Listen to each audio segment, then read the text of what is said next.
Hello everyone, कैसे हो guys आप सभी। जैसा कि आप जानते हो कि हमने अपने 500 क्वेश्चंस की सीरीज़ शुरू की थी ज्योग्राफी क्वेश्चंस की, और जिसमें मैं आपको पहले ही 450 यानी 450 क्वेश्चंस हम कर चुके हैं। और आज की वीडियो में हम आगे जो हमारे 50 क्वेश्चंस रहते हैं वो कंप्लीट करेंगे, और इस वीडियो के बाद आपके 500 क्वेश्चन की जो सीरीज़ है गाइस वो कंप्लीट हो जाएगी। तो चलिए शुरू करते हैं। क्वेश्चन आता है हमारा पहला, कर्म से जनसंख्या के अनुसार 4 सबसे बड़े देश हैं। तो बताइए पॉपुलेशन के अकॉर्डिंग आपको, तो देखो 2 का तो सबको पता होता है कि नंबर 1 पर चाइना है और सेकंड नंबर पर हमारा इंडिया आता है। तो ये वाला ऑप्शन तो आपका वैसे ही रॉन्ग हो गया, ठीक है। तो चीन, भारत, इंडोनेशिया और जापान, अगर हम बात करें ना गाइस, तो इस रेशो के अनुसार तो सबसे पहले पड़ता है चीन, फिर भारत और फिर इंडोनेशिया और फिर जापान, ठीक है। तो राइट आंसर रहेगा का। नेक्स्ट क्वेश्चन आता है, चंद्रमा का गुरुत्वाकर्षण बल पृथ्वी की तुलना में है कितना। तो गाइस अगर हम बात करें ना आपकी जो चंद्रमा की गुरुत्वाकर्षण बल की, तो इसका राइट आंसर रहेगा 1/6। यानी देखो हाँ, ये कहा जाता है कि भार की तुलना में भी भार का भी इससे इफेक्ट पड़ता है चंद्रमा पर। यानी मेरा यहाँ पर अगर नियर अबाउट में 60 केजी मेरा वज़न है, तो चंद्रमा पर जैसे ही मैं जाऊंगी तो वहाँ पर मेरा वज़न 10 किलो शो करेगा। तो ये ग्रेविटी की ही ऊपर है ये सारी बातें। नेक्स्ट क्वेश्चन आता है question number 453, great barrier reef जो कि संसार की सबसे लंबी प्रवाल भित्ति है, ठीक है। इसके बारे में मैंने आपको बहुत बार बताया है, बहुत बार क्वेश्चंस भी बनते हैं इससे। और गाइस ये जो ग्रेट बैरियर रीफ है ना, ये ऑस्ट्रेलिया के क्वींसलैंड के तट पर है, उत्तर पूर्व डायरेक्शन में पड़ता है ऑस्ट्रेलिया कॉन्टिनेंट के। तो यहाँ पर बताना है आपको कि इसमें जो दरार आई हुई है उसका मेजर कारण क्या है। ऑप्शन देख लो, तो नदी के जल का समुद्र में गिरना, तरंग कार्य, महासागरीय जलधारा या उष्णकटिबंधीय चक्रवात। तो इसका सबसे जो मेजर कारण है वो है उष्णकटिबंधीय चक्रवात। नेक्स्ट क्वेश्चन आता है, गुटेनबर्ग असंगति किसके मध्य में है। तो जो गुटेनबर्ग असंगति यानी डिसकॉन्टिन्यूटी है वो किस और किस लेयर के बीच में हमारी पृथ्वी के इंटरनल स्ट्रक्चर की बात करें तो क्रस्ट और मेंटल, जिसे भूपट्टी कहते हैं, क्रस्ट को ही ऊपरी और निचले मेंटल भारी कोर और निचले मेंटल भीतरी और भारी कोर। तो गाइस जो आपकी गुटेनबर्ग असंगति पड़ती है ना वो आपकी किसके किसके बीच में पड़ती हैं। तो इसका राइट आंसर होगा हमारा बाहरी कोर और निचले मेंटल के बीच। तो पृथ्वी को इंटरनल स्ट्रक्चर को 3 पार्ट्स में डिवाइड किया जाता है, क्रस्ट, मेंटल और कोर। और यहाँ पर जो ये लाइन है ये पर आपकी मेंटल है और ये है कोर। तो इन दोनों के बीच यानी यहाँ पर अपर कोर पड़ते हैं और यहाँ पर इनर मेंटल पड़ते, तो इन दोनों के बीच जो लेयर है उसे कहते हैं गुटेनबर्ग डिसकॉन्टिन्यूटी। नेक्स्ट आता है, सर्वाधिक वर्षा दर्ज की जाती है किस एरिया में।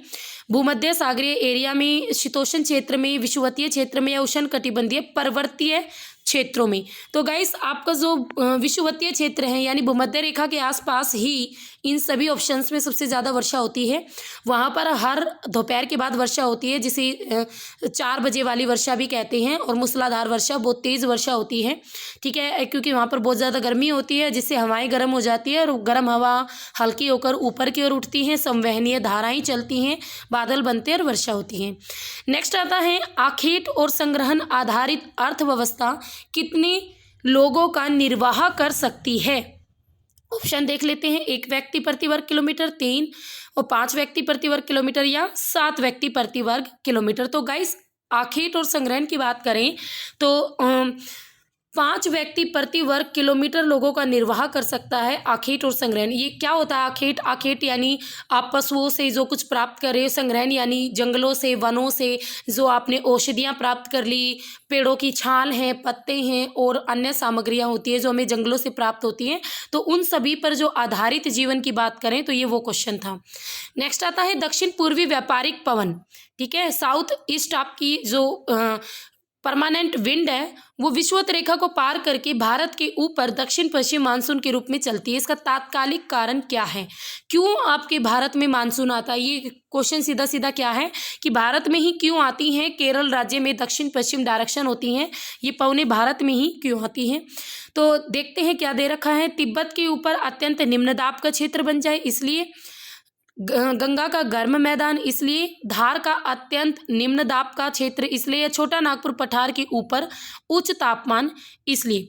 तो गाइस देखो यहाँ पर क्या बात की गई है, हमेशा ना आप एक चीज़ याद रखना, जो हवाएं चलती हैं वो हाई प्रेशर से लो प्रेशर की ओर चलती हैं, ठीक है, ये तो आपको पता होगा। अब भारत में जब लो प्रेशर वाला एरिया बन जाएगा तभी ये पवनी भारत की ओर आती है। लो प्रेशर यानी हवाओं की कमी, हाई प्रेशर यानी हवाएं भरी हुई होती है। तो हिंद महासागर में हाई प्रेशर होता है इस वक्त और इंडिया में लो प्रेशर होता है, ठीक है। तो यहाँ पर अगर हम बात करें तो गंगा का गर्म मैदान, अगर जहाँ पर आपका तापमान अधिक होगा वहाँ पर जो एयर प्रेशर होगा वो क्या होगा, कम होगा, क्योंकि वहाँ की सारी हवाएं गर्म होकर ऊपर उठ जाएंगी, एरिया को खाली कर देगी, ठीक है। धार का अत्यंत निम्न दाब का मैदान, अब ये आई डोंट नो धार क्या डाला हुआ है यहाँ पर, ठीक है।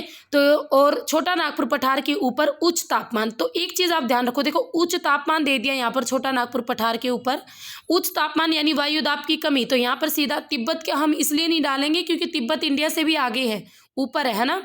अगर तिब्बत पे बहुत ज़्यादा निम्न दाब का एरिया बन जाएगा तो सारी हवाएं तिब्बत जाके वर्षा करेंगी, ना कि इंडिया में। तो राइट आंसर रहेगा इसका ऑप्शन घ। नेक्स्ट आता है सिंधु और ब्रह्मपुत्र नदी उदाहरण है। ब्रह्मपुत्र नदी उदाहरण है किसका, उत्तरवर्ती प्रवाह का, अधिरोपित प्रवाह का, अनुवर्ती प्रवाह का या पूर्ववर्ती प्रवाह का। तो यहाँ पर अगर हम बात करें तो जो सिंधु नदी और ब्रह्मपुत्र नदी ये दोनों ही आपकी अधिरोपित प्रवाह का एग्जाम्पल हैं, ठीक है। अधिरोपित प्रवाह का एग्जाम्पल है, ये एक स्पेशल प्रवाह होते हैं अलग अलग टाइप के, जैसे पूर्व की ओर बह रहे हैं, पूर्ववर्ती प्रवाह सदा पूर्व की ओर जाती है, अनुवर्ती जो अपने बहाव के अनुसार बहती है उसे अनुवर्ती प्रवाह कहते हैं। तो इस तरीके से अलग अलग इनकी डेफिनेशंस होती हैं, इन पर मैं एक वीडियो ज़रूर बनाऊंगी। नेक्स्ट आता है सूर्य की पराबैंगनी किरणों का अवशोषण किस गैस द्वारा होता है। तो सबको पता है भाई, सूर्य की पराबैंगनी जो गैसें होती हैं उनका अवशोषण किसके द्वारा होता है, तो ओजोन। ओजोन यानी O3 जो कि सूर्य से आने वाली अल्ट्रावायलेट जो किरणें हैं उनको अवशोषित कर लेती हैं। नेक्स्ट क्वेश्चन आता है अंतर्राष्ट्रीय तिथि रेखा लगभग साम्य है किसके, ठीक है, किसकी, 180 डिग्री पूर्व और पश्चिम देशांतर की। डेट लाइन पूछी जा रही है 180 डिग्री पूर्व और पश्चिम अक्षांश की या 0 डिग्री पूर्व पश्चिम अक्षांश की, या इनमें से कोई नहीं। तो ये किसके लगभग समान है, ये क्वेश्चन है। साम्य मीन्स समान, तो इंटरनेशनल जो हमारी डेट लाइन है वो किसके समान है। तो यहाँ पर पूर्व और पश्चिम दोनों डाल दिया तो ये रॉन्ग रहेगा, ये इनमें से कोई नहीं आंसर रहेगा, ठीक है। क्योंकि आपकी 180 डिग्री वेस्ट यानी पश्चिमी देशांतर रेखा को बोला जाता है इंटरनेशनल डेट लाइन, और ये किसी के भी समान नहीं है गाइस, क्योंकि इसमें ये जो एक ऐसी लाइन है जो जिसमें काफ़ी कट हैं आप बीच में, इसको काफ़ी मोड़ है, इसमें लगभग 4 जगह मोड़ है कुछ, तो इन मोड्स की वजह से जो ये मोड़ हैं इन्हीं की वजह से ये किसी से के समान नहीं है ये लाइन, ठीक है, इंटरनेशनल डेट लाइन। गाइस ये जो क्वेश्चंस है ना आज की वीडियो के मोस्ट इंपॉर्टेंट आपके एचटेट, अभी एचटेट आने वाला है तो उसकी टीजीटी और पीजीटी दोनों लेवल्स के लिए, उसके अलावा अगर आप सीटेट देने जा रहे हो तो भी इंपॉर्टेंट है, और आपके टीचिंग और नॉन टीचिंग एग्जाम सभी के लिए इंपॉर्टेंट है। तो एक लाइक ज़रूर बनता है और वीडियो को शेयर ज़रूर करना, और न्यू हो तो मेरे चैनल को सब्सक्राइब कर लेना और बेल आइकन भी ज़रूर प्रेस करना। नेक्स्ट क्वेश्चन आता है मानचित्र और ग्लोब पर जो रेखाओं की प्रतिछेदन, प्रतिछेदन यानी जब रेखाएं आपस में एक दूसरे को काटती हैं, ठीक है, तो उसे क्या कहते हैं। तो यहाँ पर देखो मानचित्र पर और ग्लोब पर रेखाओं के प्रतिछेदन को कहते हैं अक्षांश, देशांतर, भौगोलिक ग्रिड या इनमें से कोई नहीं। तो गाइस देखो रेखाओं के प्रतिछेदन यानी एक दूसरे को काटती है, तो देखो कुछ इस तरीके का जाल बनता है ग्लोब पर अगर आप देखोगे, और इस जाल को क्या बोलते हैं, इस जाल को बोलते हैं ग्रिड। तो राइट आंसर रहेगा ऑप्शन नंबर सी, ठीक है। नेक्स्ट क्वेश्चन आता है विभिन्न वर्षों में उत्तरी भारत के मैदानी भागों में वर्षा की मात्रा में अनियमितता पाई जाती है, इसका मुख्य कारण है जो अनियमितता देखी जाती है ना उत्तरी भारत के मैदानी भागों में, उसका कारण बताना है आपको। भारत के उत्तर पश्चिम में बने निम्न दाब के क्षेत्र में विविधता यानी अलग अलग, चक्रवात की बारंबारता में विविधता, निम्न ताप द्रोणी की धुरी की अवस्थिति में विविधता, या प्रतिवर्ष जल की मात्रा का पवनों द्वारा समान मात्रा का वहन नहीं करना। तो यहाँ पर अगर हम बात करें तो जो यहाँ पर जो भारत के उत्तरी मैदानों में वर्षा की मात्रा में जो अनियमितता यानी कभी वर्षा हो गई, कभी तेज़ हो रही है, कभी कम हो रही है, इसका जो मेजर कारण है उत्तरी भागों का वो क्या है। तो यहाँ पर गाइस जो निम्न दाब होता है ना उसकी धुरी की अवस्थिति, यानी कभी निम्न दाब आपका इस एरिया में बन गया, कभी इसमें बन गया लो प्रेशर वाला, कभी इसमें बन गया, तो इस तरीके से आपकी जो वर्षा है वो बदलती रहती है, ठीक है। ये नहीं कि अनियमितता पाई जाती है, कुछ टाइम हो गई फिर रुक गई फिर कुछ टाइम हो गई, इस तरीके से। तो यहाँ पर ऑप्शन रहेगा हमारा सी, ग। नेक्स्ट आता है स्थानीय समय ग्रीनविच लंदन समय से निम्न में से किस दर से परिवर्तित होता है? यानी जो आपका इंटरनेशनल जो टाइम लाइन है वो किस दर से परिवर्तित होता है, यहाँ पर हमें ये बताना है। तो यहाँ पर देखते हैं 4 मी डिग्री अक्षांश, 4 मी डिग्री देशांतर, 4 मी डिग्री अक्षांश या 14 मी डिग्री देशांतर। तो देखो गाइस, एक देशांतर रेखा, एक अक्षांश रेखा को पार करने में 4 मिनट, ये मी क्या है, मिनट, 4 मिनट डिग्री भी बोल देते हैं, 4 मिनट डिग्री का ही जो दर है उससे हमारा टाइम परिवर्तित होता है। ठीक है, तो यहाँ पर राइट आंसर रहेगा हमारा 4 मिनट डिग्री अक्षांश। तो ऑप्शन नंबर का इज राइट। नेक्स्ट आता है रूपांतरित चट्टानों का उदाहरण कौन सा है? यानी आपकी मेटामॉर्फिक जो रॉक है उसका एग्जाम्पल बताना है। देखो, चूना तो आपके अवसादी है, ग्रेनाइट आपके आगन्य है, ठीक है भाई, और संगमरमर और स्लेट। तो संगमरमर ये किससे बनती है? संगमरमर ये बनती है आपकी जो आप संगमरमर आपके घर में मार्बल है, तो जब चूना है, चूना जब अत्यधिक तापमान के संपर्क में आता तब संगमरमर बनती है। तो यहाँ पर राइट आंसर रहेगा का। नेक्स्ट आता है पृथ्वी का द्रव्यमान चंद्रमा से कितने गुना अधिक है? पृथ्वी का द्रव्यमान चंद्रमा से कितने गुना अधिक है? तो राइट आंसर रहेगा गाइस 40। ठीक है, हमारी पृथ्वी का जो द्रव्यमान है यानी आयतन यानी फैलाव, तो वो चंद्रमा से 40 गुना अधिक है। नेक्स्ट क्वेश्चन आता है भूमध्य सागरीय जलवायु के लक्षण है। गाइस ये मोस्ट इंपॉर्टेंट क्वेश्चन है, बार बार पूछा जाता है एग्जाम में। जो भूमध्य सागरीय जलवायु है उसके आपको लक्षण बताने हैं किस तरीके की होती है। तो आपको शुष्क गर्मी और मृदु और आर्द्र शीत। तो गाइस कहीं आगे जाने की जरूरत नहीं होती है, यहाँ पर उल्टा होता है। क्या होता है? गर्मियों में तो बिल्कुल सूखा रहेगा यानी कोई वर्षा नहीं, और सर्दियों में यहाँ वर्षा होती है। तो आर्द्र शीत यानी आर्द्र यानी नमी वाली शीत, नमी वाली सर्दी यानी वर्षा वाली। ठीक है, तो ये होती है भूमध्य सागरीय जलवायु के लक्षण, गर्मियाँ सूखी और सर्दियों में वर्षा। नेक्स्ट आता है चंद्रमा है। क्या है चंद्रमा? सबको पता है, हमारी पृथ्वी का एक प्राकृतिक उपग्रह है। ठीक है, बट यहाँ पर देखो और ऑप्शन भी है, जिसका कोई जल नहीं या फिर जिसमें आपका कोई वायुमंडल नहीं या उपरोक्त सभी। तो गाइस चंद्रमा पर कोई जल नहीं, कोई वायुमंडल नहीं, राइट आंसर रहेगा उपरोक्त सभी। नेक्स्ट आता है चंद्रमा का आयतन पृथ्वी के आयतन का कितना है?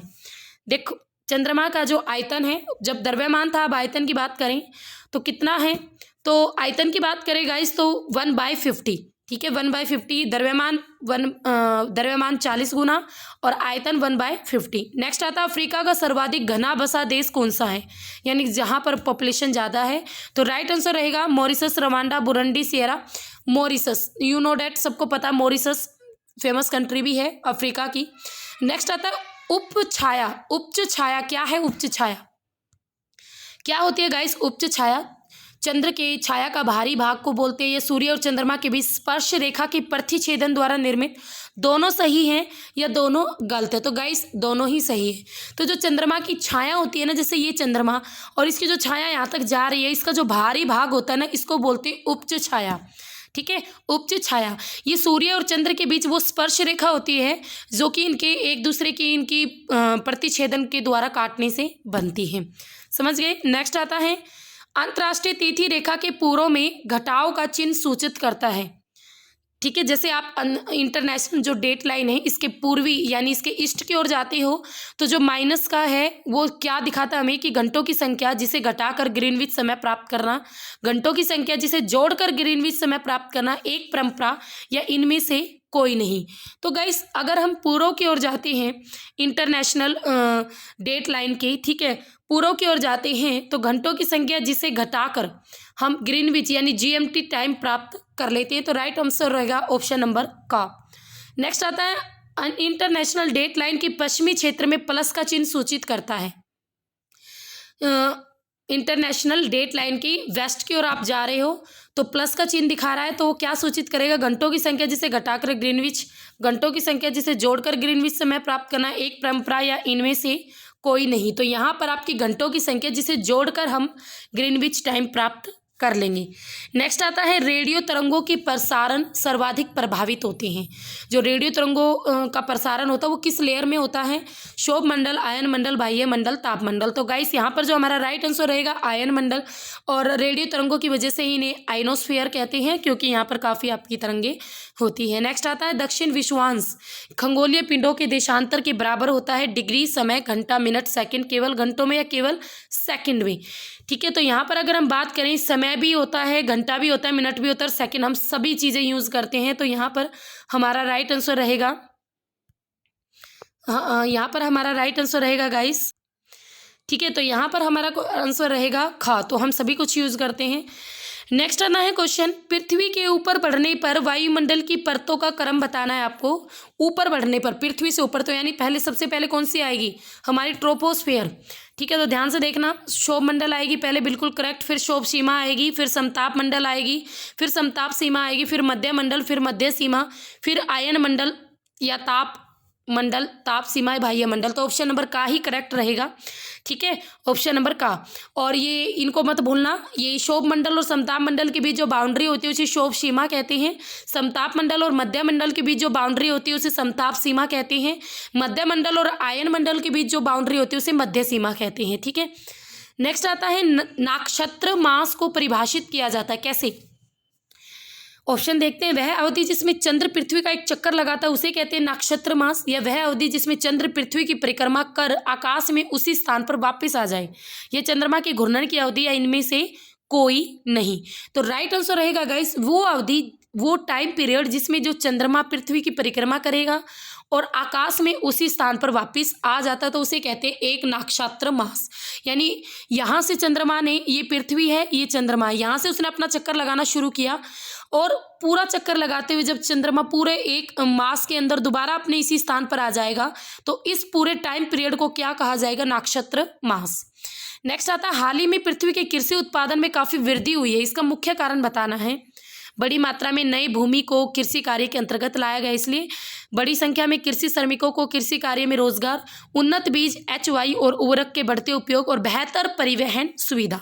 तो सबसे बढ़िया, जो सबसे मेजर कारण है वो है गाइस उन्नत बीज, HY वाले और उर्वरक के बढ़ते यूज के कारण भारत के कृषि उत्पादन में काफ़ी वृद्धि देखी गई है।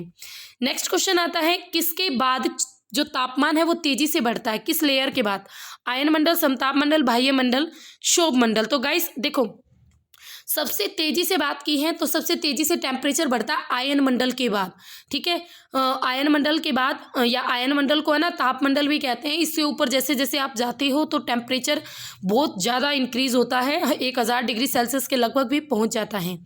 नेक्स्ट क्वेश्चन आता है, रेगुर क्या है? डेल्टाई जलोढ़ मिट्टी, लेटराइट मिट्टी, काली कपास मिट्टी। तो एग्जाम के पॉइंट ऑफ व्यू से मोस्ट इंपॉर्टेंट क्वेश्चन है, तो राइट आंसर रहेगा काली कपासी मिट्टी को रेगर मिट्टी के नाम से जाना जाता है। नेक्स्ट क्वेश्चन आता है गाइस, ज्वार के निम्नतम उत्थान को कहते हैं। निम्नतम उत्थान यानी उठा तो है ज्वार बट नीचे लेवल का है। वृहत ज्वार, लघु ज्वार, भाटा ज्वार, या इनमें से कोई नहीं। तो गाइस देखो, ज्वार दे दिया तो ज्वार उठा तो है बट ऊंचा नहीं उठा है, थोड़ा ऊंचा उठा है, नीचा ही है, तो उसे कहेंगे लघु ज्वार। बाटा तो कहेंगे कि जब पूरा नीचे तक ही पड़ा रहे, यानी जितना लेवल है उससे भी नीचे चला जाए तो उसे बाटा कहेंगे। तो लघु ज्वार होगा छोटे लेवल का ज्वार। नेक्स्ट आता है, किसी स्थान के समय का निर्धारण होता है देशांतर द्वारा, अक्षांश द्वारा, भूमध्य रेखा से दूरी, या प्रधान यामोत्तर रेखा से दूरी के आधार पर। तो राइट आंसर रहेगा ऑप्शन नंबर घ, प्रधान यामोत्तर रेखा, जिसे हम कहते हैं इंटरनेशनल टाइम लाइन। जैसे जैसे इससे दूरी बढ़ती जाएगी पूर्व और पश्चिम की ओर, तो आपका टाइम पीरियड में जो है हम पता लगा सकते हैं। नेक्स्ट क्वेश्चन है, अंतर्राष्ट्रीय तिथि रेखा के दोनों ओर समय में अंतर है कितना? इंटरनेशनल डेट लाइन के दोनों ओर जो टाइम पीरियड है उसमें कितना अंतर है गाइस? तो देखो, सबको पता है कितना अंतर है, 24 घंटे का। और हमारी पृथ्वी को कितने टाइम जोन में डिवाइड किया गया है? 24 टाइम जोन में ही। दोनों क्वेश्चन आप याद रखोगे। 24 घंटे, तभी तो हमारे यहाँ 12 घंटे का दिन, 12 घंटे का रात, सभी जगह हम पूरी पृथ्वी पर। नेक्स्ट क्वेश्चन आता है, भारतीय प्रायद्वीप उच्च भूमि में विशिष्ट साल का वन पाया जाता है। पश्चिमी घाट पर, ताप्ती नर्मदा के मध्य, गोदावरी के उत्तर पूर्व में, या मालवा के पठार पर। ठीक है, तो इसको तो ना थोड़ा ध्यान से देखना। अगर हम बात करें साल का वन, तो ये ज़्यादातर देखे जाते हैं मालवा के पठार पर, जिसमें आपका मध्य प्रदेश, कुछ पार्ट महाराष्ट्र का ये पड़ जाते हैं। तो मालवा के पठार पर देखा जाता है साल के वन। नेक्स्ट आता है प्रच्छ छाया क्या है। प्रच्छ छाया क्या है? चंद्र छाया का भीतरी भाग सूर्य चंद्र के स्पर्श रेखाओं द्वारा निर्मित। दोनों सही। अब देखो, हमने उच्च छाया पढ़ी थी, जब चंद्रमा की जो छाया होती है उसका सबसे ऊपरी भाग, तो उसका गाइस सबसे भीतरी भाग क्या कहलाएगा? प्रच्छ छाया। और दूसरा, सूर्य और चंद्रमा के स्पर्श रेखाओं द्वारा ही ये निर्मित होती है प्रच्छ छाया। ठीक है, वहां पर क्या था, सूर्य और चंद्रमा की जो स्पर्श रेखाएं थी उनके प्रतिछेदन द्वारा उप छाया बन रही थी, और सूर्य और चंद्रमा के स्पर्श रेखाओं द्वारा जो निर्मित होती है उसे कहते हैं प्रच्छ छाया। तो दोनों ही आपके करेक्ट है। नेक्स्ट आता है अतीत में हिमालय नदियों ने प्रबल हिमनद का जो कार्य किया है, यह साबित होता है कि से भयानक गोरजों से, जो आपकी कश्मीर घाटी उसके अवसादी तल से, निम्न ऊंचाई पर टंगी घाटियों से, या नदियों के मार्ग में लगातार परिवर्तन से। तो गाइस यहाँ पर अगर हम बात करें ना कि जो हिमालय नदियाँ हैं उन्होंने बहुत ज़्यादा जो हिमनद है उन प्रबल हिमनद का काम किया है, वो ये किससे साबित होता है? जो नदियाँ हैं अपने मार्ग को बार बार बदल रही है, परिवर्तन कर रही है, और इससे प्रबल हिमनदों का कार्य होता जा रहा है। नेक्स्ट आता है जल चक्र क्या है। पृथ्वी और वायुमंडल के बीच जल का विनिमय, पृथ्वी और वायुमंडल के बीच जल का संचरण। दोनों सही या इनमें से कोई नहीं? तो गाइस दोनों ही सही है। हमारी पृथ्वी और वायुमंडल के बीच जो जल का घुमाव चलता रहता है, जैसे बादल बने, वायुमंडल में वर्षा हुई, पानी पृथ्वी पर आया, पृथ्वी से कुछ वाष्पीकरण के द्वारा कुछ नदियों में, कुछ नालों में, कुछ समुद्र में पानी गया, वाष्पीकरण हुआ, फिर दोबारा से वाष्पीकरण में पानी जलवाष्प बन के वायुमंडल में चला गया, फिर वहाँ बादल बने, फिर वर्षा हुई। तो ये सर्कल घूमता रहता है, जिसे कहते हैं हाइड्रोलॉजिकल सर्कल। नेक्स्ट आता है वायुमंडल के किस मंडल में जल चक्र होता है? शोभ सीमा, समताप मंडल, मध्य मंडल, शोभ मंडल। तो किस मंडल में जल चक्र होता है? तो गाइस मैं एक चीज़ आपको पहले ही बता चुकी हूँ कि मौसम संबंधी कोई भी क्रिया, तो जल चक्र भी तो आपका कहीं ना कहीं वेदर से रिलेटेड है, तो मौसम रिलेटेड कोई भी आपकी घटना है वो शोभ मंडल में ही होती है, ट्रोपोस्फेयर में होती है। नेक्स्ट क्वेश्चन आता है इंटरनेशनल जो आपकी डेट लाइन है, इसके पूर्वी क्षेत्र में 7 से 12 की संख्या किस चिन्ह के साथ दिया गया है? माइनस, घटाव, जोड़, उपरोक्त दोनों, या इनमें से कोई एक। 7 से 12 की संख्या किस चिन्ह के साथ दिया गया है? तो इसका राइट आंसर रहेगा गाइस ऑप्शन नंबर का। नेक्स्ट आता है इंटरनेशनल डेट लाइन कि पश्चिमी क्षेत्र में 1 से 12 की संख्या किस चिन्ह के साथ अंकित की गई है? तो इसका अपोजिट रहेगा, पश्चिम में प्लस और पूर्व में माइनस। नेक्स्ट आता है धरातल पर कितने वृहद महाद्वीप है? इजी सा क्वेश्चन, सबको पता है हमारी पृथ्वी पर 7 महाद्वीप हैं। मे बी इन फ्यूचर एक और कॉन्टिनेंट आपका जोड़ा जा सकता है, जीलैंडिया, बट अभी हमारे 7 ही कॉन्टिनेंट है। नेक्स्ट आता है समुद्र और महासागरों में जल के उठने और गिरने की जो प्रक्रिया है को ज्वार कहते हैं, और इसका कारण बताना है आपको। सूर्य और चंद्र का गुरुत्वाकर्षण बल, सूर्य या पृथ्वी और चंद्र के घूर्णन के परिणाम स्वरूप पैदा हुआ अपसारी बल का उनके उभयनिष्ठ केंद्रों पर लगना, यह सभी सही है। तो गाइस देखो यहाँ पर जो सभी फैक्टर आपके बिल्कुल करेक्ट है। सूर्य और चंद्रमा दोनों का गुरुत्वाकर्षण बल भी यूज होता है, सूर्य भी कारण है, बट मेजर कारण चंद्रमा है ज्वार भाटा के पैदा होने में। नेक्स्ट, पृथ्वी और चंद्रमा के घूर्णन के कारण एक अपसारी बल पैदा होता है, और इसकी वजह से भी केंद्रों पर पूरा बल फोर्स काम करता है और आपके ज्वार भाटा पैदा होते हैं। तो सारे के सारे आपके करेक्ट हैं।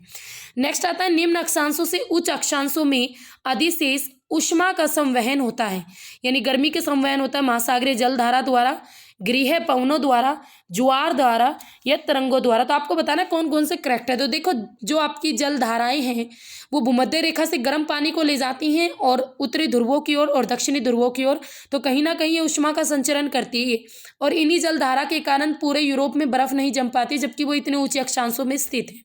तो एक तो हमारा ये हो गया।